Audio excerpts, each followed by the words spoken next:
நான் ரசம் எப்படி வைக்கிறேன்றது பார்த்துடலாம். நான் இப்படி தான் ரசம் வைப்பேன். மிளகு 1 ஸ்பூனு, சீரகம் 1 ஸ்பூனு, கொஞ்சமாக புளி, ரொம்ப கொஞ்சமாக தான் புளி எடுப்பேன்.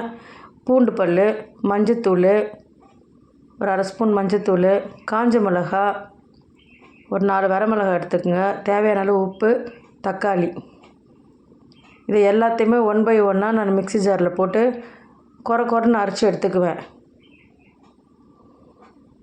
தனியாக புளியெல்லாம் கரைச்சி போட மாட்டேன். எல்லாத்தையும் ஒன்றாவே போட்டு கொரன்னு அரைச்சி எடுத்துக்குவேன். தக்காளி மட்டும் அது க்ரஷ் பண்ணதுக்கப்புறம் தக்காளி போட்டு ஒரு பல்ஸ் மட்டும் விட்டு எடுத்துக்குவேன்.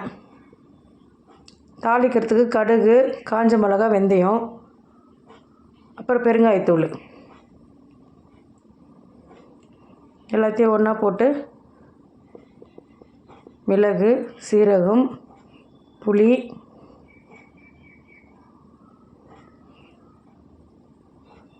மஞ்சப்பொடி, பூண்டு பல், காஞ்ச மிளகா,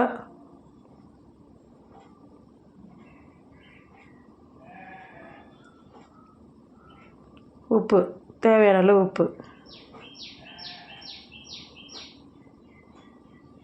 எப்பவுமே புளி கரைச்சி எடுக்க மாட்டேன். புளி ரொம்ப கொஞ்சமாக போடுறதுனால அதிலே போட்டு எல்லாம் க்ரஷ் பண்ணிக்குவேன். பெருங்காயத்தூள் போட்டுக்குங்க. பல்ஸ் மோடில் போட்டுக்குங்க. கொர ஆச்சு. அதுக்கப்புறம் 3 தக்காளியை 4 நல்லா கட் பண்ணி போட்டிருக்கேன். இது பல்ஸ் மோடில் போட்டால் போதும். ஒரு 2 பல்ஸ் போட்டால் போதும். ரெடி ஆகிடுச்சு. இப்போ தாளிப்பு கொடுத்துடலாம்.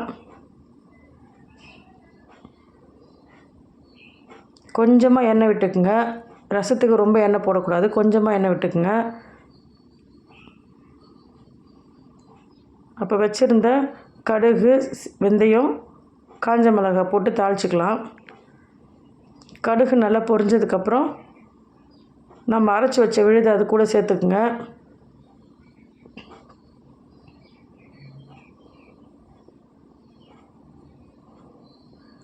அதுக்கப்புறம் தேவையான அளவு தண்ணி ஊற்றிக்குங்க. உங்களுக்கு ரசத்துக்கு எவ்வளோ தண்ணி தேவையோ அவ்வளோ தண்ணி ஊற்றிக்கோங்க. அதுக்கப்புறம் இந்த ஜாரையும் நம்ம கழுவி அதில் இருக்கிற இதுவும் நம்ம ஊற்றிக்கலாம்.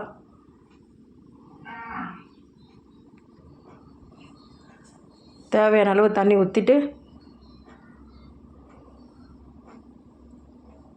ரசம் கொதி வரத்துக்கு முன்னாடி கருவேப்பிலை, கொத்தமல்லி போட்டுருங்க. ரசம் கொதிக்கக்கூடாது. நுரையாக வரும்போதே நம்ம இறக்கிடணும். அப்போ தான் ரசத்தோட வாசனை நல்லாயிருக்கும். நுரைச்சி வரும்போதே இறக்கிடுங்க ரசத்தை. அவ்வளோதான். இப்படி தான் நான் ரசம் வைப்பேன். எல்லோருக்கும் நல்லதே நடக்கட்டும். நன்றி, வணக்கம்.